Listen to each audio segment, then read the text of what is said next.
মরশুমের তৃতীয় সাক্ষাৎ। এর আগে দুটি সাক্ষাতেই হার স্বীকার করতে হয়েছে সবুজ মেরুন ব্রিগেডকে, কিন্তু তৃতীয় সাক্ষাতে জেতার ব্যাপারে অসম্ভব রকমভাবে আত্মবিশ্বাসী মোহনবাগান ব্রিগেড।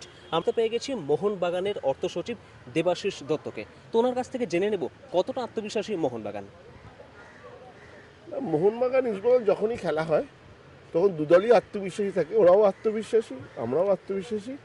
দুটো টিমই খেলে জেতার জন্যে, এবং আশা করি কালকেরা ভালো খেলা হবে, যাতে দুদলেরই সমর্থক সভ্যরা আনন্দ করবে, লাস্টে যাতে আমাদের সভ্য সমর্থকরাই হাসে, তার জন্য আমাদের প্লেয়াররা সব রকম চেষ্টা করবে। ফেড কাপ, জুবিলি কাপে হাসি ছিল না মোহনবাগান সমর্থকদের খেলার শেষে, তো এবারে কি হাসি থাকবে মোহনবাগান? জুবিলি কাপটা একটা প্র্যাকটিস ম্যাচ, ওটা তো ধরার কোনো মানেই হয় না, কারণ ওটা তো অফিসিয়াল রেকর্ডিংয়ে নেই। সেই অর্থে এটা দ্বিতীয় সাক্ষাৎকার। আর প্রথম সাক্ষাৎকার যেটা ফেড কাপে খেলা হয়েছে, সেটা কীভাবে জিতেছে সবাই জানে, কীভাবে রেফারিং হয়েছে সবাই দেখেছে। সেই জন্যে ওটা নিয়ে আমরা চিন্তিত নই।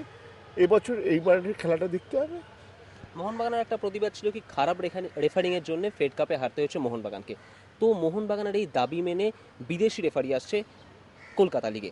তো এখানে কি মনে হচ্ছে আপনাদের দাবি মানা হলো, তো যেটা ইস্টবেঙ্গল তরফ থেকে যেটা বলা হচ্ছে কি মোহনবাগান যে কোনো রকম দাবি করতে পারে, আমরা সেই দাবি মানতে পারি, দরকার হলে মঙ্গল গ্রহে গিয়েও আমরা খেলতে পারি। তো এই কথাটাকে কি একটু মোহনবাগানকে একটু ছোটো করে বলা হচ্ছে না? না, এটা ইস্টবেঙ্গল নিজের অ্যাডভান্টেজ পাচ্ছে, বাইরে থেকে রেফারি আসাতে অ্যাডভান্টেজ ইস্টবেঙ্গল, কারণ ভালো রেফারিং হবে, ওরা অলরেডি 3 পয়েন্টে এগিয়ে আছে। ভালো রেফারিং হলে ভালো খেলতে পারবে দুটো দল, ওদের ওরা ভালো জায়গায় থাকবে। সেই জন্য আমার মনে হয় বাইরে রেফারিং আসাতে ওরা অ্যাডভান্টেজ পেয়েছে বলেই এইসব কথা বলছে। আপনি কি মনে করেন ব্যারেটো, চিডি, মুড়িতালার মতো একটা তিনজন স্ট্রাইকার আছে, দুরন্ত ছন্দে আছে, সেখানে খেলাটা কি মূলত মোহনবাগান স্ট্রাইকার আর ইস্টবেঙ্গল ডিফেন্স হয়ে যাচ্ছে?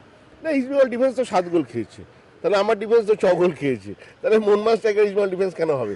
এটা দুটো দলের, মোহনবাগান বনাম ইস্টবেঙ্গল খেলা হবে, কারো স্ট্রাইকার ডিফেন্স এইভাবে খেলা হবে না। তো কালকে কি মনে করছেন, জয় তো আশাবাদী অবশ্যই, তো কত গোলে জয়? বড় গোল, বড় একটা ব্যবধানে চাইছেন না জয় হলেই হবে? মোহনবাগান জেতার জন্যই খেলে, সেই জন্য কালকেও জেতার জন্য খেলবে। গোলটা বড় কথা নয়, আসল হচ্ছে জেতা। ধন্যবাদ। এর আগে দুটি সাক্ষাতে হারতে হলো কলকাতা লিগের এই সাক্ষাতে জয় চাইছেই মোহনবাগান।